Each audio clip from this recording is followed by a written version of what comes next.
ನಮಸ್ಕಾರ. ಇದು ಆರೋಗ್ಯ ಮಂಥನ ಕಾರ್ಯಕ್ರಮ. ಮಂಗಳೂರಿನ ಕರ್ನಾಟಕ ಆಯುರ್ವೇದಿಕ್ ಕಾಲೇಜ್ ಮತ್ತು ಆಸ್ಪತ್ರೆ ಅರ್ಪಿಸುವಂಥ ಆರೋಗ್ಯ ಮಂಥನ ಕಾರ್ಯಕ್ರಮ. ಇವತ್ತಿನ ಈ ಒಂದು ಮಾತುಕತೆಯಲ್ಲಿ ನಾವು ಶರದ್ ಋತು ಚರ್ಯೆ ಬಗ್ಗೆ ಮಾತಾಡಲಿಕ್ಕಿದ್ದೇವೆ. ಈ ಒಂದು ಮಾತುಕತೆಯಲ್ಲಿ ನಿಮ್ಮ ಜೊತೆಗೆ ಡಾಕ್ಟರ್ ವಾಣಿ ಬೆಳಪು ಅವರು ಭಾಗವಹಿಸಿದ್ದಾರೆ. ನಾನು ಡಾಕ್ಟರ್ ವಾಣಿ ಬೆಳಪು ಅವರನ್ನು ಈ ಒಂದು ಮಾತುಕತೆಗೆ ಸರ್ವ ವೀಕ್ಷಕರ ಪರವಾಗಿ ಕೂಡ ಪ್ರೀತಿಯಿಂದ ಸ್ವಾಗತ ಮಾಡ್ತಿದ್ದೇನೆ ಡಾಕ್ಟರ್. ಎಸ್, ಡಾಕ್ಟರ್ ವಾಣಿ ಬೆಳಪು ಅವರು ಕರ್ನಾಟಕ ಆಯುರ್ವೇದ ಮೆಡಿಕಲ್ ಕಾಲೇಜ್ ಮತ್ತು ಆಸ್ಪತ್ರೆ ಈ ಒಂದು ಸಂಸ್ಥೆಯಲ್ಲಿ ಸಹ ಪ್ರಾಧ್ಯಾಪಕರಾಗಿದ್ದಾರೆ. ಅವರು ರಸಶಾಸ್ತ್ರ ಮತ್ತು ಭೈಷಜ್ಯ ಕಲ್ಪನಾ ವಿಭಾಗ ಈ ಒಂದು ವಿಭಾಗದಲ್ಲಿ ಅವರು ವೈದ್ಯರಾಗಿದ್ದಾರೆ. ಇವತ್ತು ಶರದ್ ಋತುವಿನ ಸಂಬಂಧಪಟ್ಟ ಹಾಗೆ ನಾವು ಆರೋಗ್ಯವನ್ನು ಕಾಪಾಡುವ ನಿಟ್ಟಿನಲ್ಲಿ ಏನು ಮಾಡಬೇಕು, ಯಾವ ರೀತಿಯ ನಮ್ಮ ದೇಹದ ಆರೋಗ್ಯವನ್ನು ಕಾಪಾಡುವಂಥ ಕಾಳಜಿಗಳು ಏನು, ಮತ್ತು ಯಾವ ಒಂದು ವೇಳೆ ಏನಾದರೂ ತೊಂದರೆ ಇದ್ದಾಗ ಯಾವೆಲ್ಲ ಚಿಕಿತ್ಸೆಗಳು ಬೇಕಾಗುತ್ತೆ, ಈ ಎಲ್ಲ ವಿಚಾರವಾಗಿ ಡಾಕ್ಟರ್ ವಾಣಿ ಅವರು ಇವತ್ತಿನ ಮಾತುಕತೆಯಲ್ಲಿ ಮಾತನಾಡಲಿಕ್ಕಿದ್ದಾರೆ. ಎಸ್, ನಾನು ಮೊದಲಾಗಿ ಈ ಒಂದು ಇವತ್ತು ಶರದ್ ಋತುವಿನ ಬಗ್ಗೆ ಅಂತ ಹೇಳಿದೆ. ಬಟ್ ನಾವು ಋತುಚರ್ಯೆ ಅಂದರೆ ಏನು ಅಂತ ಅಲ್ಲಿಂದ ನಮ್ಮ ಈ ಒಂದು ಮಾತುಕತೆಯನ್ನು ಆರಂಭಿಸೋ ಡಾಕ್ಟ್ರೆ. ಎಸ್, ನಾನು ಮೊದಲಾಗಿ ಅದನ್ನೇ ನಿಮ್ಮ ಹತ್ರ ಕೇಳಲಿಕ್ಕೆ ಬಯಸ್ತೇನೆ. ಋತುಚರ್ಯೆ ಅಂದರೆ ಏನು ಅಂತ ಸಾಮಾನ್ಯವಾಗಿ ನಿಮ್ಮ ಒಂದು ಆಯುರ್ವೇದ ಶಾಸ್ತ್ರ ಮತ್ತು ಇವತ್ತಿನ ಆಯುರ್ವೇದಿಕ್ ಮೆಡಿಸಿನ್ ಸಿಸ್ಟಮ್ ಈ ಎಲ್ಲ ಸಂದರ್ಭದಲ್ಲಿ ನೀವು ಋತುಚರ್ಯೆಯನ್ನು ಯಾವ ರೀತಿಯಾಗಿ ಉಲ್ಲೇಖ ಮಾಡ್ತೀರಿ? ಋತು ಅಂದರೆ ಮಾಸದ್ವಯಾತ್ಮಕ ಕಾಲಹ ಅಂತ ಇದರ ಒಂದು ಪರಿಭಾಷವನ್ನು ಕೊಡಬಹುದು. ಇಲ್ಲಿ ಮಾಸದ್ವಯಾತ್ಮಕ ಕಾಲ ಅಂತ ಹೇಳಿದರೆ 2 ತಿಂಗಳುಗಳ ಅವಧಿ. ಋತು ಅನ್ನುವಂಥದ್ದು 2 ಮಾಸಗಳ ಅವಧಿ ಅಥವಾ 60 ದಿನಗಳ ಅವಧಿಯನ್ನು ನಾವು ಋತು ಅಂತ ಕರಿತೇವೆ. ಅದರಲ್ಲಿ ಚರ್ಯ ಅನ್ನುವಂಥದ್ದು ಆಚರಣಂ ಎಂದು ಅರ್ಥ. ಇಲ್ಲಿ ಆಚರಣಂ ಅಂದರೆ ಆಚರಣೆಗಳು ಅಥವಾ ಪಾಲಿಸಬೇಕಾದಂತಹ ನಿಯಮಾವಳಿಗಳು ಅನ್ನುವಂತಹ ಅರ್ಥ.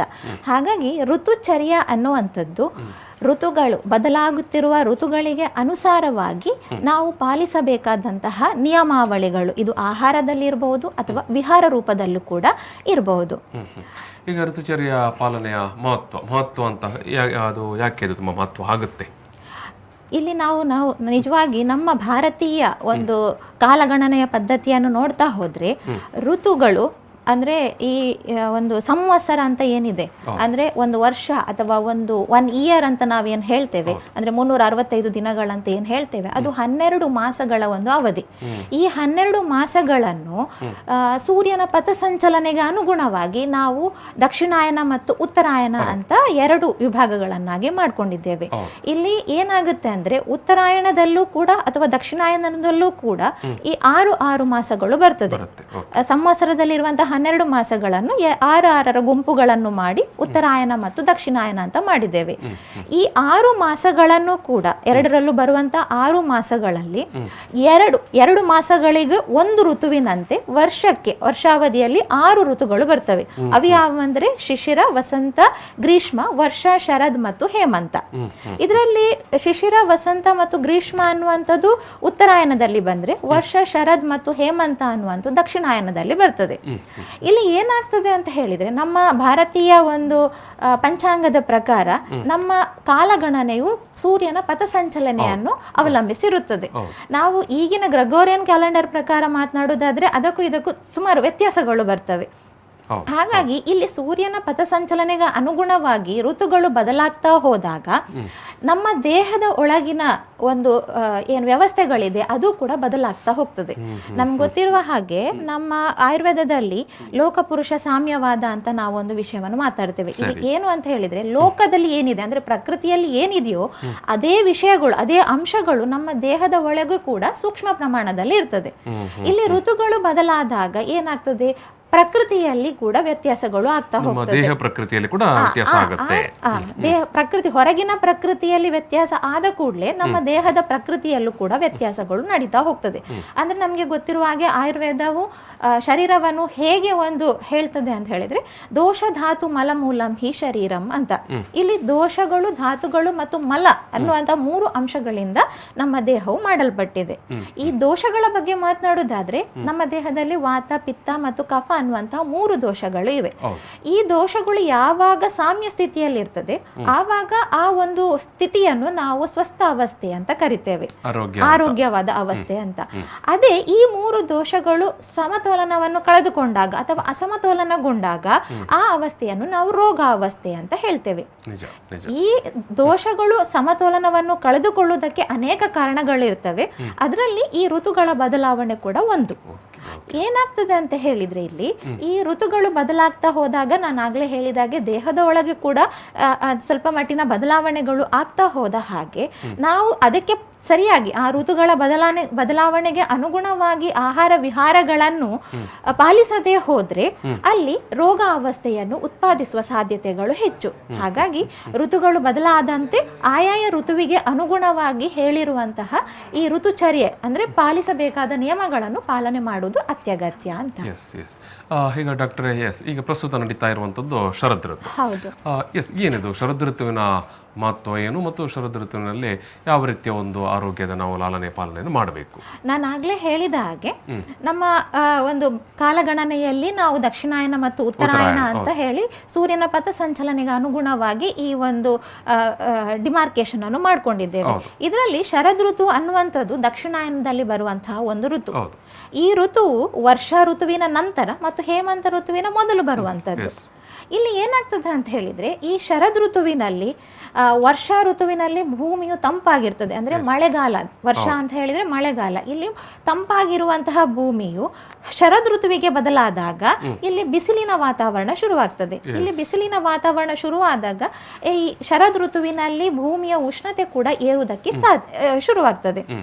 ಹೀಗೆ ಏರ್ತಾ ಹೋದ ಹಾಗೆ ನಾನು ಮತ್ತೊಂದು ಹೇಳಿದೆ ಆಗ್ಲೇ, ವಾತ ಪಿತ್ತ ಮತ್ತು ಕಫದೋಷಗಳು ಅನ್ನೋದು ನಮ್ಮ ದೇಹದೊಳಗಿರ್ತದೆ. ಅದರ ಜೊತೆಗೆ ಈ ಋತುಗಳ ಬದಲಾವಣೆಯ ಜೊತೆಗೆ ನಮ್ಮ ಈ ದೋಷಗಳು ಕೂಡ ಸಂಚಯ, ಪ್ರಕೋಪ ಮತ್ತು ಪ್ರಶಮನ ಅವಸ್ಥೆಗಳನ್ನು ಅವಲಂಬಿಸಿರ್ತದೆ. ಅಂದ್ರೆ ಒಂದು ಋತುವಿನಲ್ಲಿ ಸಂಚಯಗೊಂಡಂತಹ ದೋಷಗಳು ನಿರ್ದಿಷ್ಟ ಋತುವಿನಲ್ಲಿ ಪ್ರಕೋಪಗೊಂಡು ಆಮೇಲೆ ಮತ್ತೊಂದು ನಿರ್ದಿಷ್ಟ ಋತುವಿನಲ್ಲಿ ಪ್ರಶಮನಗೊಳ್ಳುವಂಥದ್ದು.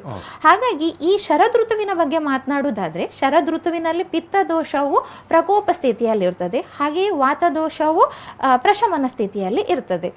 ಮತ್ತೊಂದು ವಿಷಯ ಏನಂತ ಹೇಳಿದ್ರೆ ಶರದ್ ಋತು ಅನ್ನೋದು ನಾನು ಆಗ್ಲೇ ಹೇಳಿದೆ ಮಾಸಗಳ 2 ಮಾಸಗಳಿಗೆ ಅನುಗುಣವಾಗಿ ಒಂದು ಋತು. ಈ ಶರದ್ ಋತು ಅನ್ನೋದು ಅಶ್ವಿನಿ ಮಾಸ ಮತ್ತು ಕಾರ್ತಿಕ ಮಾಸವನ್ನು ಒಳಗೊಂಡಿರುವಂತಹ ಒಂದು ಋತು. ಇಲ್ಲಿ ಅಶ್ವಿನಿ ಮಾಸ ಅಂತ ಹೇಳಿದ್ರೆ ಸಾಮಾನ್ಯವಾಗಿ ನಾವು ಅಶ್ವಯುಜ ಮಾಸ ಅಥವಾ ಆಶ್ವೀಜ ಮಾಸ ಅಂತ ಕರಿತೇವೆ. ಪ್ರಸ್ತುತ ಈಗ ನಡೀತಿರುವಂತದ್ದು ಶರದ್ ಋತುವಿನ ಕಾರ್ತಿಕ ಮಾಸ. ಇಲ್ಲಿ ನಾವು ಈ ಶರದ್ ಋತುವಿನ ಬಗ್ಗೆ ನಾವು ಗ್ರೆಗೋರಿಯನ್ ಕ್ಯಾಲೆಂಡರ್ ಅಥವಾ ಆಧುನಿಕ ಕ್ಯಾಲೆಂಡರ್ನ ಒಂದು ಇದರಲ್ಲಿ ಹೇಳುವುದಾದ್ರೆ ಸಾಮಾನ್ಯವಾಗಿ ಒಂದು ಸೆಪ್ಟೆಂಬರ್ ಕೊನೆಯ ತಿಂಗಳಿಂದ ಒಂದು ನವೆಂಬರ್ ವರೆಗಿನ ಸಮಯವನ್ನು ನಾವು ಶರದ್ ಋತು ಅಂತ ಕನ್ಸಿಡರ್ ಮಾಡ್ಬೋದು. ಆದ್ರೆ ಇದರಲ್ಲಿ ಸ್ವಲ್ಪ ವ್ಯತ್ಯಾಸಗಳು ಆಗ್ತದೆ. ಯಾಕಂತ ಹೇಳಿದ್ರೆ ನಮ್ಮ ಈ ಗ್ರೆಗೋರಿಯನ್ ಕ್ಯಾಲೆಂಡರಿಗೂ ಮತ್ತು ಭಾರತೀಯ ಪಂಚಾಂಗಕ್ಕೂ ವ್ಯತ್ಯಾಸಗಳಿವೆ. ಅಲ್ಲಿ ಸೂರ್ಯನ ಪಥ ಸಂಚಲನೆಗೆ ಅನುಗುಣವಾಗಿ ನಾವು ಮಾಡ್ಕೊಂಡಿರುವಂತಹ ಒಂದು ಕಾಲಗಣನೆ. ಹಾಗಾಗಿ ಈ ವರ್ಷ ಪ್ರಸ್ತುತ 2021ನೇ ವರ್ಷವನ್ನು ತಗೊಂಡ್ರೆ ಈ ಶರದ್ ಋತುವು ಅಕ್ಟೋಬರ್ 7ನೇ ತಾರೀಕಿಂದ ಡಿಸೆಂಬರ್ 7ನೇ ತಾರೀಕಿನವರೆಗೆ ಬರ್ತದೆ. ಡಿಸೆಂಬರ್ 7 ಅಂದ್ರೆ ನಾವು ನಿರ್ದಿಷ್ಟ ಇದೇ ದಿನಾಂಕ ಅಂತ ಹೇಳಿ ನಾವು ಕ್ಯಾಲೆಂಡರ್ ಪ್ರಕಾರ ಈಗ ನಾವು ಉಪಯೋಗಿಸುವ ಕ್ಯಾಲೆಂಡರ್ ಪ್ರಕಾರ ಹೇಳಲಿಕ್ಕೆ ಬರುವುದಿಲ್ಲ. ಯಾಕಂದ್ರೆ ಅಲ್ಲಿ ವ್ಯತ್ಯಾಸಗಳು ಬರ್ತದೆ. ಹಾಗೆ ಈ ಶರದ್ ಋತುವಿನಲ್ಲಿ ಪಿತ್ತವು ಪ್ರಕೋಪ ಸ್ಥಿತಿಯಲ್ಲಿರುವುದರಿಂದ ಪಿತ್ತ ದೋಷಕ್ಕೆ ಸಂಬಂಧಪಟ್ಟಂತಹ ಕಾಯಿಲೆಗಳು ಸರ್ವೇ ಸಾಮಾನ್ಯವಾಗಿ ಕಾಣಲಿಕ್ಕೆ ಸಿಗ್ತದೆ. ಸಾಮಾನ್ಯವಾಗಿ ನೀವು ಹೇಳುವಂತದ್ದು ಶರದ್ ಋತುವಿನಲ್ಲಿ ಪಿತ್ತಕ್ಕೆ ಸಂಬಂಧಪಟ್ಟಂತ ರೋಗಗಳು ಸಾಮಾನ್ಯವಾಗಿ ಕಾಣಲಿಕ್ಕೆ ಸಿಗುತ್ತೆ ಅಂತ. ವೀಕ್ಷಕರೇ, ನಾವೊಂದು ಸಣ್ಣ ಒಂದು ಸಣ್ಣ ಬ್ರೇಕ್ ತಗೊಳ್ಳೋಣ. ಬ್ರೇಕ್ ನಂತರ ನಾವು ಶರದ್ ಋತುವಿನಲ್ಲಿ ಪರ್ಟಿಕ್ಯುಲರ್ ಆಗಿ ಏನು ಕಾಣಲಿಕ್ಕೆ ಸಿಗುವಂಥ ಆರೋಗ್ಯ ಸಮಸ್ಯೆಗಳು ಮತ್ತು ಅದಕ್ಕೆ ಉಪಶಮನಗಳು ಅಂದರೆ ಯಾವ ರೀತಿಯ ಚಿಕಿತ್ಸೆಗಳು ಆಯುರ್ವೇದ ಶಾಸ್ತ್ರ ಮತ್ತು ಆಯುರ್ವೇದಿಕ್ ಮೆಡಿಸಿನ್ ಇವತ್ತಿನ ಆಧುನಿಕ ಆಯುರ್ವೇದಿಕ್ ಮೆಡಿಸಿನ್ ಹೇಳುತ್ತೆ ಅನ್ನೋದನ್ನು ಡಾಕ್ಟರ್ ನಮಗೆ ಹೇಳಲಿಕ್ಕೆ ಇದ್ದಾರೆ. ಈಗ ಒಂದು ಸಣ್ಣ ಬ್ರೇಕ್.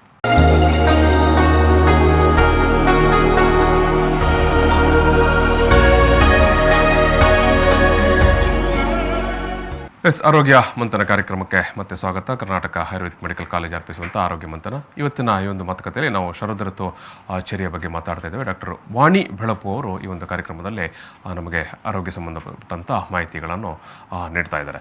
ನಾವು ಬ್ರೇಕಿಗಿಂತ ಮೊದಲು ಮಾತನಾಡೋ ಸಂದರ್ಭದಲ್ಲಿ ಋತುಚರ್ಯೆ ಅಂದರೆ ಏನು, ಋತುಮಾನ ಅಂದ್ರೆ ಏನು, ಮತ್ತು ಇವತ್ತಿನ ಈಗ ನಡೀತಾ ಇರುವಂಥ ಶರದ್ ಋತುವಿನ ಬಗ್ಗೆ ಎಲ್ಲ ಡಾಕ್ಟರ್ ನಮ್ಮ ಜೊತೆಗೆ ಮಾಹಿತಿಗಳನ್ನು ಹಂಚಿಕೊಂಡಿದ್ದಾರೆ. ಡಾಕ್ಟರ್, ಈಗ ಶರದ್ ಋತುವಿನ ವಿಚಾರಕ್ಕೆ ಬರುವಾಗ ಶರದ್ ಋತುವಿನಲ್ಲಿ ಆಹಾರ ವಿಹಾರ ಎಲ್ಲ ಯಾವ ರೀತಿ ಇರಬೇಕು ಅಥವಾ ಒಟ್ಟು ಈ ಒಂದು ಶರದ್ ಋತುವಿನ ವೈಶಿಷ್ಟ್ಯತೆಗಳನ್ನು ಯಾವ ರೀತಿ ನೀವು ಹೇಳಲಿಕ್ಕೆ ಬಯಸ್ತೀರಿ? ಈಗಾಗಲೇ ನಾವು ಹೇಳಿದ ಹಾಗೆ ಶರದ್ ಋತುವಿನಲ್ಲಿ ಪಿತ್ತದ ಒಂದು ಪ್ರಕೋಪ ಸ್ಥಿತಿ ಇರುವುದರಿಂದಾಗಿ ಪಿತ್ತವನ್ನು ಶಮನಗೊಳಿಸುವಂತಹ ಆಹಾರ ವಿಹಾರಗಳನ್ನು ಈ ಶರದ್ ಋತುವಿನಲ್ಲಿ ನಾವು ಪಾಲಿಸಬೇಕಾಗಿ ಬರ್ತದೆ. ಶಮನ ಮಾಡುವಂತ ಪಿತ್ತ ವೃದ್ಧಿ ಆದರೆ ಪಿತ್ತಕ್ಕೆ ನಾವು ಆಹಾರ ವಿಹಾರಗಳು ಪಿತ್ತವನ್ನು ಪ್ರಕೋಪ ಮಾಡುವಂತಹ ಆಹಾರ ವಿಹಾರಗಳಾದ್ರೆ ಮತ್ತೆ ಪಿತ್ತವು ಉಲ್ಬಣಗೊಂಡು ಪಿತ್ತದೋಷದ ಸಂಬಂಧಪಟ್ಟಂತಹ ಕಾಯಿಲೆಗಳು ಈ ಒಂದು ಋತುವಿನಲ್ಲಿ ಕಾಣಲಿಕ್ಕೆ ಸಿಗುತ್ತದೆ. ಹಾಗಾಗಿ ಪಿತ್ತವನ್ನು ಶಮನಗೊಳಿಸುವಂತಹ ನಾವು ಆಹಾರ ವಿಹಾರಗಳನ್ನು ಈ ಒಂದು ಶರದ್ ಋತುವಿನಲ್ಲಿ ಪಾಲಿಸಬೇಕಾಗ್ತದೆ. ಈಗ ಸಾಮಾನ್ಯವಾಗಿ ಈ ಒಂದು ಶರದ್ ಋತುವಿನಲ್ಲಿ ಕಾಣಿಸುವಂತಹ ರೋಗಗಳು ಅಥವಾ ಏನು ಆಹಾರದ ಸಮಸ್ಯೆಗಳು ಯಾವುದಂತ? ಸಾಮಾನ್ಯವಾಗಿ ಶರದ್ ಋತುವಿನಲ್ಲಿ ನಾನು ಆಗಲೇ ಹೇಳಿದ ಹಾಗೆ ಪಿತ್ತವು ಪ್ರಕೋಪ ಸ್ಥಿತಿಯಲ್ಲಿ ಇರ್ತದೆ, ವಾತವು ಪ್ರಶಮನ ಸ್ಥಿತಿಯಲ್ಲಿ ಇರ್ತದೆ. ಹಾಗಾಗಿ ಇಲ್ಲಿ ಪಿತ್ತಕ್ಕೆ ಸಂಬಂಧಪಟ್ಟಂತಹ ಕಾಯಿಲೆಗಳು ಜಾಸ್ತಿಯಾಗಿ ಕಾಣಲಿಕ್ಕೆ ಸಿಗ್ತದೆ. ಇಲ್ಲಿ ಪಿತ್ತ ನಾವು ಇಲ್ಲಿ ಏನಾಗುತ್ತೆ ಈ ಒಂದು ಶರದ್ ಋತುವಿನಲ್ಲಿ ಶರದ್ ಋತುಚರ್ಯದ ಪಾಲನೆ ಮಾಡದೆ ಹೋದ್ರೆ ಮತ್ತಷ್ಟು ಪಿತ್ತವು ಉಲ್ಬಣಗೊಂಡು ಪಿತ್ತದ ಸಂಬಂಧಪಟ್ಟಂತಹ ರೋಗಗಳಾದ ಅಂದರೆ ಕಾಯಿಲೆಗಳಾದ ದೇಹದಲ್ಲಿ ಉರಿಯಂತ ಸಮಸ್ಯೆಗಳು ಕಾಣಿಸಿಕೊಳ್ಳುವುದು, ಉರಿ ಮೂತ್ರದ ಸಮಸ್ಯೆ ಇರಬಹುದು, ಅದೇ ರೀತಿ ಮುಖಪಾಕ ಅಂದರೆ ಬಾಯಿ ಹುಣ್ಣಿನ ಸಮಸ್ಯೆ ಇರಬಹುದು, ಕಣ್ಣಿನಲ್ಲಿ ಉರಿ ಬರುವಂಥದ್ದು, ಕಣ್ಣು ಕೆಂಪಾಗುವಂಥದ್ದು, ತಲೆ ಸುತ್ತು ಅಥವಾ ವಾಂತಿ, ಹುಳಿತೇಗು, ಅಸಿಡಿಟಿ ಅಂತಹ ಸಮಸ್ಯೆಗಳು, ಅದೇ ರೀತಿ ಚರ್ಮದ ಸಮಸ್ಯೆಗಳನ್ನು ಕೂಡ ಕಾಣಬಹುದು. ಈ ಏನಾಗುತ್ತೆ ಅಂದ್ರೆ ಈ ಪಿತ್ತವು ವೃದ್ಧಿ ಆಗ್ತಾ ಹೋದ್ರೆ ನಾವು ಆಹಾರ ವಿಹಾರಗಳನ್ನು ಸರಿಯಾಗಿ ಪಾಲಿಸದೆ ಹೋಗಿ ಈ ಒಂದು ಪಿತ್ತ ವೃದ್ಧಿ ಆಗ್ತಾ ಹೋದ್ರೆ ಈ ದೂಷಣೆಗೊಳಗಾದಂತಹ ಪಿತ್ತವು ಮತ್ತಷ್ಟು ರಕ್ತಧಾತುವನ್ನು ಕೂಡ ದೂಷಣೆಗೊಳಿಸಿ ರಕ್ತಕ್ಕೆ ಸಂಬಂಧಪಟ್ಟಂತಹ ಕಾಯಿಲೆಗಳನ್ನು ಕೂಡ ಈ ಒಂದು ಶರದ್ ಋತುವಿನಲ್ಲಿ ಮಾಡುವ ಸಾಧ್ಯತೆಗಳಿರ್ತದೆ. ಒಟ್ಟು ಏನು ಪಿತ್ತ ದೋಷದಿಂದಾಗಿ ಎಲ್ಲ ಸಮಸ್ಯೆಗಳು ಬರುತ್ತೆ ಅಂತ. ಎಸ್ ಡಾಕ್ಟರ್, ಈಗ ಆಹಾರದಲ್ಲಿ ನಾವು ಯಾವ ರೀತಿಯ ಪಥ್ಯಗಳನ್ನು ಮಾಡಬೇಕು ಅಥವಾ ಯಾವ ರೀತಿಯ ವರ್ಜ್ಯಗಳನ್ನು ಮಾಡಬೇಕು ಈ ಒಂದು ಅವಧಿಯಲ್ಲಿ? ಆಯುರ್ವೇದದ ಪ್ರಕಾರ ಆಯುರ್ವೇದದ ಮುಖ್ಯ ಉದ್ದೇಶ ಎರಡು. ಯಾವುದಂತ ಹೇಳಿದ್ರೆ ಸ್ವಸ್ಥಸ್ಯ ಸ್ವಾಸ್ಥ್ಯ ರಕ್ಷಣಂ ಮತ್ತು ಆತುರಸ್ಯ ವಿಕಾರ ಪ್ರಶಮನಂ ಅನ್ನುವಂಥದ್ದು. ಇಲ್ಲಿ ಮೊದಲನೇ ಉದ್ದೇಶ ಸ್ವಸ್ಥಸ್ಯ ಸ್ವಾಸ್ಥ್ಯ ರಕ್ಷಣಂ ಅಂದ್ರೆ ಸ್ವಸ್ಥನಾಗಿರುವಂತಹ ಅಥವಾ ಆರೋಗ್ಯವಂತನಾಗಿರುವಂತಹ ವ್ಯಕ್ತಿಯ ಆರೋಗ್ಯವನ್ನು ಕಾಪಾಡುವುದೇ ಆಯುರ್ವೇದದ ಮೂಲ ಉದ್ದೇಶ. ಆರೋಗ್ಯವನ್ನು ಕಾಪಾಡಿಕೊಂಡು ಹೋಗುವಂತ. ಹೌದು, ಮೊದಲನೇದು ಯಾವಾಗಲೂ ನಾವು ಹೇಳ್ತೇವೆ prevention is better than cure ಅಂತ. ಹಾಗಾಗಿ ಆಯುರ್ವೇದದ ಮೂಲ ಉದ್ದೇಶ ಕೂಡ ಅದೇ, ಸ್ವಸ್ಥವಾಗಿರುವಂತಹ ಮನುಷ್ಯನ ಸ್ವಾಸ್ಥ್ಯವನ್ನು ಕಾಪಾಡಿಕೊಂಡು ಹೋಗುದು. ನಮ್ಗೆ ಗೊತ್ತಿರುವ ಹಾಗೆ ಈ ಒಂದು ಸ್ವಾಸ್ಥ್ಯವನ್ನು ಕಾಪಾಡಿಕೊಳ್ಳುವುದಕ್ಕಾಗಿ ನಾವು ಆಹಾರದ ಮೊರೆಯನ್ನು ಹೋಗ್ಬೇಕಾಗ್ತದೆ. ಜನಸಾಮಾನ್ಯರ ನಾಣ್ಣುಡಿಯಲ್ಲಿ ಹೇಳುದಾದ್ರೂ ಕೂಡ ಊಟ ಬಲ್ಲವನಿಗೆ ರೋಗವಿಲ್ಲ ಅನ್ನುವಂಥದ್ದನ್ನು ಕೇಳಿದ್ದೇವೆ. ಹೌದು, ಹಾಗಾಗಿ ಆರೋಗ್ಯವನ್ನು ಕಾಪಾಡಿಕೊಳ್ಳುವಲ್ಲಿ ಆಹಾರದ ಒಂದು ಸರಿ ಪ್ರಮಾಣದ ಆಹಾರ ಸೇವನೆ ಅಥವಾ ಸರಿಯಾದ ರೀತಿಯ ಆಹಾರ ಸೇವನೆ ತುಂಬಾ ಅತ್ಯಗತ್ಯ. ಸರಿಯಾದ ಪ್ರಮಾಣದ ಆಹಾರ ಮತ್ತು ಸರಿಯಾದ ಪ್ರಮಾಣದಲ್ಲಿ ಸೇವನೆ ಅಂತ ಹೇಳಿದ್ರೆ ಅದು ಯಾವ ರೀತಿ ಡಾಕ್ಟರ್? ಇಲ್ಲಿ ನಾನು ಆಗ್ಲೇ ಹೇಳಿದ ಹಾಗೆ ಶರದ್ ಋತುವಿನಲ್ಲಿ ಪಿತ್ತವು ಪ್ರಕೋಪ ಸ್ಥಿತಿಯಲ್ಲಿ ಇದ್ರೂ ಕೂಡ ಅದು ದೂಷಣೆಗೆ ಒಳಗಾದಂತಹ ಪಿತ್ತ, ಅಂದ್ರೆ ಒಳ್ಳೆಯ ರೀತಿಯ ಪಿತ್ತ ಅಂತ ಅಲ್ಲ, ಅಂದ್ರೆ ಜಾಸ್ತಿಯಾಗಿ ಹೋಗ್ತಾ ಇರುವಂತಹ ಪಿತ್ತ. ಸಾಮಾನ್ಯವಾಗಿ ಏನಾಗುತ್ತೆ ಅಂದ್ರೆ ಪಿತ್ತ ದೋಷವು ನಮ್ಮ ಜಾಠರಾಗ್ನಿಯನ್ನು ಉದ್ದೀಪನಗೊಳಿಸುವಂತಹ ಒಂದು ಕೆಲಸವನ್ನು ಮಾಡ್ತಾ ಇರ್ತದೆ. ಆದ್ರೆ ಶರದ್ ಋತುವಿನಲ್ಲಿ ಈ ಉಲ್ಬಣಗೊಂಡಿರುವ ಅಥವಾ ಪ್ರಕುಪಿತಗೊಂಡಂತಹ ಪಿತ್ತವು ಜೀರ್ಣಕ್ರಿಯೆಗೆ ಯಾವುದೇ ರೀತಿಯ ಸಹಾಯವನ್ನು ಮಾಡುವುದಿಲ್ಲ. ಹಾಗಾಗಿ ಶರದ್ ಋತುವಿನಲ್ಲಿ ಸಾಮಾನ್ಯವಾಗಿ ಜಾಠರಾಗ್ನಿಯು ಮಂದವಾಗಿ ಇರ್ತದೆ. ಹೀಗೆ ಮಂದಾಗ್ನಿಯನ್ನು ಇರುವಾಗ ನಾವು ಅಗತ್ಯಕ್ಕಿಂತ ಹೆಚ್ಚಿನ ಪ್ರಮಾಣದ ಆಹಾರವನ್ನು ಸೇವಿಸಿದ್ರೆ ಜೀರ್ಣಕ್ರಿಯೆಯು ಸರಿಯಾಗಿ ಆಗುವುದಿಲ್ಲ. ಹಾಗಾಗಿ ಸರಿಯಾದ ಪ್ರಮಾಣ ಎಷ್ಟು ಬೇಕೋ ಅಷ್ಟೇ ಪ್ರಮಾಣದ ಆಹಾರವನ್ನು ತೆಗೆದುಕೊಳ್ಳುವುದು ಇಲ್ಲಿ ತುಂಬಾ ಅತ್ಯಗತ್ಯ. ಯಾವೆಲ್ಲ ಆಹಾರಗಳನ್ನು ತೆಗೊಳ್ಬೇಕು ಮತ್ತು ಯಾವುದನ್ನು ತೆಗೆದುಕೊಳ್ಳಬಾರದು? ಈಗ ನಾವು ಆಹಾರದ ವಿಷಯವನ್ನು ಮಾತನಾಡೋದಾದ್ರೆ ಯಾವ ವಿಷಯ ಅಥವಾ ಆಹಾರದ ವಿಷಯದಲ್ಲಿ ಪಥ್ಯವಾದಂತಹ ಆಹಾರಗಳು ಯಾವುದು ಅಂತ ಹೇಳಿದ್ರೆ ನಾವು ಅಷ್ಟಾಂಗ ಹೃದಯ, ವಾಗ್ಭಟಾಚಾರ್ಯ ಬರೆದಂತಹ ಅಷ್ಟಾಂಗ ಹೃದಯ ಅಥವಾ ಅಷ್ಟಾಂಗ ಸಂಗ್ರಹ ಅಥವಾ ಚರಕ ಋಷಿ ಬರೆದಂತಹ ಚರಕ ಸಂಹಿತಗಳನ್ನೆಲ್ಲ ಓದಲಿಕ್ಕೆ ಹೋದ್ರೆ ಇಲ್ಲಿ ಯಾವ ರೀತಿಯ ಆಹಾರಗಳನ್ನು ಬೇರೆ ಬೇರೆ ಋತುಗಳಲ್ಲಿ ಸೇವನೆ ಮಾಡಬೇಕು, ಯಾವ ರೀತಿಯ ಆಹಾರಗಳನ್ನು ಸೇವನೆ ಮಾಡಬಾರದು ಅನ್ನುವಂತಹ ಪಟ್ಟಿಯನ್ನೇ ಕೊಟ್ಟಿದ್ದಾರೆ. ಈ ಒಂದು ಪುಸ್ತಕಗಳು, ಈ ಗ್ರಂಥಗಳನ್ನು ನಾವು ಓದ್ತಾ ಹೋದಾಗ ನಾವು ಆಗ್ಲೇ ಹೇಳಿದ ಹಾಗೆ ಶರದ್ ಋತುವಿನಲ್ಲಿ ಪಿತ್ತವು ಪ್ರಕುಪಿತ ಸ್ಥಿತಿಯಲ್ಲಿ ಇರುತ್ತದೆ. ಹಾಗಾಗಿ ನಾವು ಪಿತ್ತವನ್ನು ಪ್ರಶಮನಗೊಳಿಸುವಂತಹ ಆಹಾರವನ್ನು ತಗೊಳ್ಬೇಕು. ಮುಖ್ಯವಾಗಿ ನಾವು ಆಹಾರವಂತ ಹೇಳುವಾಗ ರಸ, ಗುಣ ಮತ್ತು ವೀರ್ಯ ಈ 3 ಅಂಶಗಳನ್ನು ಮುಖ್ಯ ಪ್ರಾಮುಖ್ಯತೆಯನ್ನು ನೀಡಿ ಆಹಾರವನ್ನು ಸೇವಿಸುವಂಥದ್ದು. ಇಲ್ಲಿ ಶರದ್ ಋತುವಿನಲ್ಲಿ ಪಿತ್ತವನ್ನು ಪ್ರಶಮನ ಮಾಡಬೇಕಾದ್ರೆ ಮುಖ್ಯವಾಗಿ ರಸ ಅಂತ ಹೇಳಿದ್ರೆ ನಾವು ರುಚಿ ಅಥವಾ ಟೇಸ್ಟ್ ಅಂತ ಏನು ಹೇಳ್ತೇವೆ ಅದರ ಬಗ್ಗೆ ಹೇಳುವುದಾದ್ರೆ ಇಲ್ಲಿ ಮಧುರ ಮತ್ತು ಕಷಾಯ ಮತ್ತು ತಿಕ್ತ ರಸಾತ್ಮಕ ಆಹಾರವನ್ನು ಸೇವಿಸಬೇಕು ಅಂತ. ತಿಕ್ತ ಅಂತ ಹೇಳಿದ್ರೆ ಕಹಿ ಪ್ರಧಾನವಾಗಿರುವಂತ ಆಹಾರ, ಒಂದು ಕಡೆಯಿಂದ ಸಿಹಿ ಕೂಡ, ಮಧುರ ಅಂತ ಹೇಳಿದ್ರೆ ಸಿಹಿ ಆಗಿರುವಂತ ಆಹಾರ, ಅದರ ಜೊತೆಗೆ ಕಷಾಯ ರಸ ಇರುವಂತಹ ಆಹಾರ ಅಂದ್ರೆ ಒಗರು ರುಚಿ ಇರುವಂತಹ ಆಹಾರ. ಈ 3 ರಸ ಇರುವಂತಹ ಆಹಾರವನ್ನು ಸೇವಿಸಬೇಕು. ಅದರ ಜೊತೆಗೆ ನಾವು ವೀರ್ಯದ ಬಗ್ಗೆ ಮಾತಾಡೋದಾದ್ರೆ ನಮ್ಗೆ ಗೊತ್ತಿರುವ ಹಾಗೆ ಔಷಧ ದ್ರವ್ಯ ಇರಬಹುದು, ಆಹಾರ ದ್ರವ್ಯ ಇರಬಹುದು, 2 ರೀತಿಯದ್ದು ಇರ್ತದೆ. 2 ರೀತಿಯ ವೀರ್ಯ ಇರುವಂತದ್ದು, ಒಂದು ಉಷ್ಣ ವೀರ್ಯ ಅನ್ನುವಂಥದ್ದು, ಇನ್ನೊಂದು ಶೀತ ವೀರ್ಯ. ನಾವು ಜನಸಾಮಾನ್ಯರು ಹೇಳ್ತಾರೆ ಉಷ್ಣ ಆಗ್ತದೆ, ಶೀತ ಆಗ್ತದೆ ಅಂತ. ಹಾಗಾಗಿ ಇಲ್ಲಿ ಪಿತ್ತ ದೋಷವು ಪ್ರಕುಪಿತ ಸ್ಥಿತಿಯಲ್ಲಿ ಇರುವುದರಿಂದ ಪಿತ್ತ ದೋಷದ ಗುಣ ಕೂಡ ಉಷ್ಣ ಆಗಿರುವುದರಿಂದ ನಾವು ಅದಕ್ಕೆ ಪ್ರತಿರೋಧವಾದ ಶೀತ ವೀರ್ಯ ಇರುವಂತಹ ಆಹಾರವನ್ನು ಸೇವನೆ ಮಾಡಬೇಕು. ಮತ್ತು ಆಗ್ಲೇ ಹೇಳಿದಾಗೆ ಇಲ್ಲಿ ಮಂದಾಗ್ನಿಯ ಸಮಸ್ಯೆಗಳು ಕೂಡ ಇರುವುದರಿಂದ, ಜಠರಾಗ್ನಿಯು ಮಂದ ಆಗುವುದರಿಂದಾಗಿ ಸುಲಭವಾಗಿ ಜೀರ್ಣವಾಗುವಂತಹ ಲಘುವಾದ ಆಹಾರ ಹಾಗೂ ಸರಿಯಾದ ಪ್ರಮಾಣದ, ಎಷ್ಟು ಬೇಕು ಅಷ್ಟೇ ಪ್ರಮಾಣದ ಆಹಾರವನ್ನು ಕೂಡ ಇಲ್ಲಿ ಸೇವಿಸಬೇಕಾಗಿ ಬರ್ತದೆ. ಈಗ ಡಾಕ್ಟ್ರೆ ಪರ್ಟಿಕ್ಯುಲರ್ಲಿ ಏನಾದರೂ ಸೇವಿಸಲೇಬೇಕಾದಂತಹ ವಿಚಾರ ಏನಾದರೂ ಹೇಳ್ಬೋದು? ಉದಾಹರಣೆಗಾಗಿ ಹೇಳೋದಾದ್ರೆ ಈ ಆಹಾರ ದ್ರವ್ಯಗಳಲ್ಲಿ ಶಾಲಿಧಾನ್ಯ ಅಂದ್ರೆ ಅಕ್ಕಿ, ಅದರಲ್ಲೂ ಕೂಡ ಕೆಂಪು ಅಕ್ಕಿ ಅಂತ ಹೇಳ್ತೇವೆ, ಷಷ್ಟಿಕ ಶಾಲಿ ಅಂತ ಹೇಳ್ತೇವೆ ಅಥವಾ ಶಾಲಿಧಾನ್ಯ ಅಂತ ಹೇಳ್ತೇವೆ. ಮತ್ತು ಗೋಧಿ ಅಥವಾ ಬಾರ್ಲಿ ಅಂತ ಆಹಾರ ದ್ರವ್ಯಗಳು, ಅದರ ಜೊತೆಗೆ ಸಿಹಿಯಾದ ಔಷಧ ದ್ರವ್ಯಗಳು, ಆಹಾರ ದ್ರವ್ಯಗಳಾದಂತಹ ಕಲ್ಲು ಸಕ್ಕರೆ ಇರಬಹುದು, ಜೇನುತುಪ್ಪ ಇರಬಹುದು, ತುಪ್ಪ, ಹಾಲು ಮತ್ತೆ ಬೆಣ್ಣೆ, ಇಂತಹ ಆಹಾರ ಪದಾರ್ಥಗಳು. ತರಕಾರಿಯ ವಿಷಯದಲ್ಲಿ ಹೇಳೋದಾದ್ರೆ ಕುಷ್ಮಾಂಡ ಅಂತ ಹೇಳಿದ್ರೆ ಬೂದುಗುಂಬಳಕಾಯಿ ಅಥವಾ ಸೋರೆಕಾಯಿ ಇರ್ಬೋದು, ಪಡವಲಕಾಯಿ ಇರ್ಬೋದು, ಇಂತಹ ಆಹಾರ ದ್ರವ್ಯಗಳನ್ನು ನಾವು ಸೇವಿಸಬೇಕಾಗ್ತದೆ.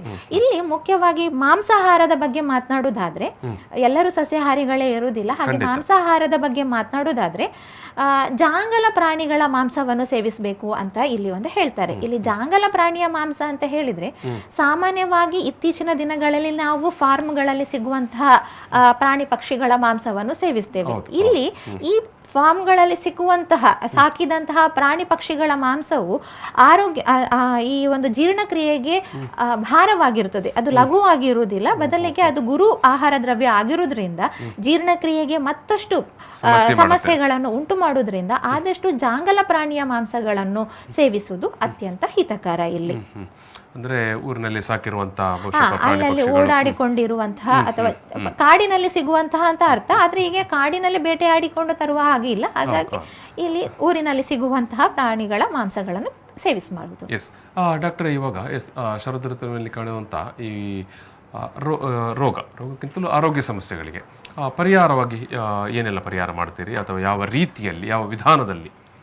ಇಲ್ಲಿ ಏನಂತ ಹೇಳಿದರೆ ನಾವು ಈ ಮೊದಲೇ ಹೇಳಿದ ಹಾಗೆ 2 ಉದ್ದೇಶಗಳನ್ನು ಇಟ್ಟುಕೊಂಡು ಆಯುರ್ವೇದವು ಕಾರ್ಯಾಚರಿಸ್ತಿದೆ. ಒಂದು ಸ್ವಸ್ಥಸ್ಯ ಸ್ವಾಸ್ಥ್ಯ ರಕ್ಷಣಂ, ಅಲ್ಲಿ ಸ್ವಸ್ಥಸ್ಯ ಸ್ವಾಸ್ಥ್ಯ ರಕ್ಷಣಮಲ್ಲಿ ಆಹಾರ ಮತ್ತು ಒಂದು ವಿಹಾರಗಳಿಗೆ, ನಾವು ವಿಹಾರಗಳ ಬಗ್ಗೆ ಹೇಳೋದಾದ್ರೆ ಯಾವ ರೀತಿಯ ವಿಹಾರಗಳು ಅಂದರೆ ಕಾರ್ಯಚಟುವಟಿಕೆಗಳನ್ನು ನಾವು ಮಾಡಬೇಕು ಅಂತ ಹೇಳಿದರೆ, ಒಂದು ಚಂದ್ರನ ಕಿರಣಗಳಿಗೆ ಮೈಯೊಡ್ಡುವುದು. ಈಗ ಶರತ್ಕಾಲದ ಚಂದ್ರನನ್ನು ಹೇಳ್ತೇವೆ, ಶರತ್ಕಾಲದ ಚಂದ್ರನ ಕಿರಣಗಳು ತುಂಬಾ ತಂಪಾಗಿರ್ತದೆ. ಹಾಗಾಗಿ ಇಲ್ಲಿ ರಾತ್ರಿಯ ಹೊತ್ತು ಚಂದ್ರನ ಕಿರಣಗಳಿಗೆ ಮೈ ಒಡ್ಡುವಂತಹದ್ದು ಅನ್ನು ಮಾಡಬೇಕು. ಅದರ ಜೊತೆಗೆ ನಾವು ಈ ಒಂದು ಯಾವುದಂತ ಹೇಳಿದರೆ ರತ್ನಗಳ ಧಾರಣೆ, ಮುಖ್ಯವಾಗಿ ನಾವು ರತ್ನಗಳ ಧಾರಣೆ ಅಂತ ಹೇಳಿದ ಕೂಡಲೇ ಕೇವಲ ಒಂದು ಆಭರಣಗಳನ್ನು ಧರಿಸುವುದು ಅಥವಾ ಒಂದು ಅಲಂಕಾರಿಕ ಒಂದು ರೀತಿಯಲ್ಲಿ ಧರಿಸುವುದು ಅಂತ ಹೇಳ್ತೇವೆ. ಆದರೆ ಇದು ಕೇವಲ ಅಲಂಕಾರಿಕವಾಗಿರದೆ ಈ ರತ್ನಗಳಲ್ಲಿ ಮುತ್ತಿನ ಧಾರಣೆ ತುಂಬಾ ಒಳ್ಳೆಯದು ಆರೋಗ್ಯಕ್ಕೆ. ಯಾಕಂತ ಹೇಳಿದ್ರೆ ಈ ಮುತ್ತು ಅನ್ನುವಂಥದ್ದು ಶೀತ ಗುಣವನ್ನು ಹೊಂದಿರುವಂಥದ್ದು ಮತ್ತು ಪಿತ್ತವನ್ನು ಕಡಿಮೆ ಮಾಡುವಂತಹ ಒಂದು ಗುಣ ಹೊಂದಿರುವುದರಿಂದ ಮುತ್ತಿನ ಧಾರಣೆಯನ್ನು ಸಹ ಮಾಡಬಹುದು. ಇಲ್ಲಿ ಈ ಈ ಋತುಚರ್ಯಗಳನ್ನು ಪಾಲಿಸದೇ ಇದ್ದಾಗ, ಶರದ್ ಋತುವಿಗೆ ಬೇಕಾದಂತಹ ಒಂದು ನಿಯಮಗಳನ್ನು ನಾವು ಪಾಲಿಸದೇ ಹೋದಾಗ ಶರದ್ ಋತುವಿನಲ್ಲಿ ಪಿತ್ತಕ್ಕೆ ಮತ್ತು ರಕ್ತಕ್ಕೆ ಸಂಬಂಧಪಟ್ಟಂತಹ ಕಾಯಿಲೆಗಳು ನಮ್ಮಲ್ಲಿ ಕಂಡು ಬರ್ತದೆ. ಹಾಗಾಗಿ ನಾವು ಆಯುರ್ವೇದದಲ್ಲಿ ಇದಕ್ಕೆ ಪರಿಹಾರವನ್ನು ಕೂಡ ಹೇಳಿದ್ದಾರೆ. ಅಂದ್ರೆ ಆಯುರ್ವೇದದಲ್ಲಿ ಮೊದಲು ನಾನು ಹೇಳಿದಾಗೆ ಈ ಋತುಚರ್ಯಗಳ ಪಾಲನೆ ಅನ್ನುವಂಥದ್ದು ಆರೋಗ್ಯವ ಸಮಸ್ಯೆ ಬಾರದಂತೆ ನೋಡುವಂತಹ ಒಂದು ಕ್ರಮ. ಎರಡನೇ ಮುಖ್ಯ ಉದ್ದೇಶ ಆತುರಸ್ಯ ವಿಕಾರ ಪ್ರಶಮನಂ. ಇಲ್ಲಿ ಒಂದು prevention is better then cure ಅಂತ ಹೇಳುವಂಥದ್ದು. ಎರಡನೇದು ಆರೋಗ್ಯ ಸಮಸ್ಯೆಗಳು ಬಂದಾಗ ಯಾವ ರೀತಿ ನಾವು ಅದನ್ನು ಸರಿ ಮಾಡಿಕೊಂಡು ಹೋಗಬಹುದು ಅಂತ. ಇಲ್ಲಿ ನಾವು ಚಿಕಿತ್ಸೆಯ ವಿಷಯವನ್ನು ಹೇಳುವುದಾದ್ರೆ ಮುಖ್ಯವಾಗಿ ಘೃತಪಾನದ ವಿಷಯ ಹೇಳಿದ್ದಾರೆ. ಘೃತಪಾನ ಅಂತ ಹೇಳಿದ್ರೆ ಇಲ್ಲಿ ತುಪ್ಪದ ಸೇವನೆ, ಇದು ಆಹಾರದ ರೂಪದಲ್ಲೂ ಇರಬಹುದು ಅಥವಾ ಚಿಕಿತ್ಸಾ ರೂಪದಲ್ಲೂ ಇರಬಹುದು. ಅಥವಾ ಇದನ್ನು ಅಭ್ಯಂಗ ಅಂತ ಹೇಳ್ತೇವೆ ನಾವು, ಬಾಡಿ ಮಸಾಜ್ ಅಥವಾ ಮಾಲಿಶ್ ಮಾಡುವುದು ಅಂತ ಹೇಳ್ತೇವೆ, ತೈಲಗಳಿಂದ ಮಾಡುವಂಥದ್ದು. ಇದನ್ನು ನಿಜವಾಗಿ ದಿನಚರ್ಯದ ಅಧ್ಯಾಯದಲ್ಲೇ ಹೇಳಿದ್ದಾರೆ. ಅಂದ್ರೆ ಇದು ಪ್ರತಿನಿತ್ಯ ಮಾಡುವಂತಹ ಒಂದು ಕ್ರಮ. ಆದ್ರೆ ಈಗಿನ ದಿನದಲ್ಲಿ ಈ ಒಂದು ಬ್ಯುಸಿ ಶೆಡ್ಯೂಲ್ ಅಂತ ಏನ್ ಹೇಳ್ತೇವೆ, ಹಾಗಾಗಿ ಅಭ್ಯಂಗ ಅನ್ನೋದು ಕೇವಲ ಹಬ್ಬ ಹರಿದಿನಗಳಿಗೆ ಮಾತ್ರ ಮೀಸಲಾಗಿದೆ.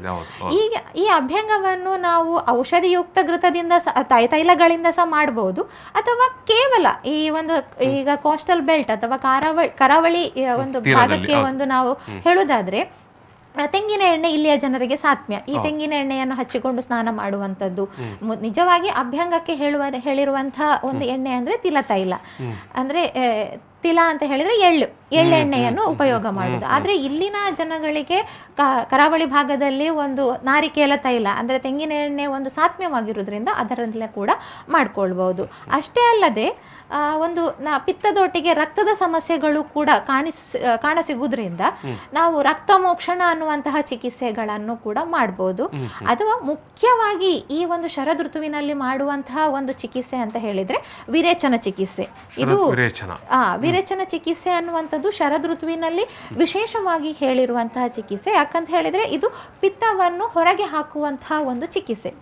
ಹಾಗಾಗಿ ಶರದ್ ಋತುವಿನಲ್ಲಿ ಈ ವಿರೇಚನ ಚಿಕಿತ್ಸೆಯನ್ನು ಮಾಡಿಸಿಕೊಂಡ್ರೆ ಆರೋಗ್ಯದ ಸಮಸ್ಯೆಗಳನ್ನು ಕೂಡ ದೂರ ಮಾಡಬಹುದು. ವೀಕ್ಷಕರೇ, ತುಂಬ ಒಳ್ಳೆಯ ಮತ್ತು ಈ ಒಂದು ಏನು ಶರದ್ ಋತುವಿನಲ್ಲಿ ನಾವು ಪಾಲಿಸಬೇಕಾದ ಆರೋಗ್ಯದ ಸೂತ್ರಗಳು ಎಲ್ಲ ವಿಚಾರವನ್ನು ಡಾಕ್ಟರ್ ವಾಣಿ ಬೆಳಪು ಅವರು ನಮ್ಮ ಮುಂದೆ ಇಟ್ಟಿದ್ದಾರೆ. ಶರದ್ ಋತುವಿನಲ್ಲಿ ನಮ್ಮ ಆಹಾರ ಯಾವ ರೀತಿ ಇರಬೇಕು, ವಿಹಾರ ಯಾವ ರೀತಿ ಇರಬೇಕು ಮತ್ತು ಆರೋಗ್ಯಕ್ಕೆ ಏನಾದರೂ ಏರುಪೇರುಗಳಾದಾಗ ಆಯುರ್ವೇದ ಸೂತ್ರದ ಪ್ರಕಾರ ಯಾವ ರೀತಿಯಾಗಿ ಅದನ್ನು ನಾವು ಸರಿ ಮಾಡಿಕೊಳ್ಳೋದು ಅಥವಾ ಸಮತೋಲನದಿಂದ ಕಾಯ್ದುಕೊಳ್ಳಲಿಕ್ಕೆ ಸಾಧ್ಯ ಆಗುತ್ತೆ, ಈ ಎಲ್ಲ ವಿಚಾರಗಳನ್ನು ನಮ್ಮ ಜೊತೆಗೆ ಅವರು ಹಂಚಿಕೊಂಡಿದ್ದಾರೆ.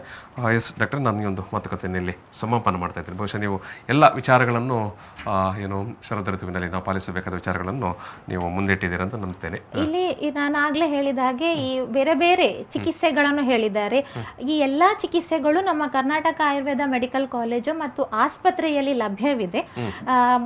ಈಗ ಅಭ್ಯಂಗ ಅನ್ನುವಂಥದ್ದು ದಿನನಿತ್ಯ ಮಾಡುವಂಥದ್ದು, ಮನೆಯಲ್ಲೇ ಮಾಡುವಂಥದ್ದು ಆಗಿದ್ರೂ ಕೂಡ ಚಿಕಿತ್ಸೆಯ ರೂಪದಲ್ಲಿ ಅಭ್ಯಂಗವನ್ನು ಮಾಡಬೇಕಾದ್ರೆ ಅದನ್ನು ನುರಿತ ವೈದ್ಯರ ಸಲಹೆಯ ಮೇರೆಗೆ ಮಾಡಬೇಕಾಗ್ತದೆ.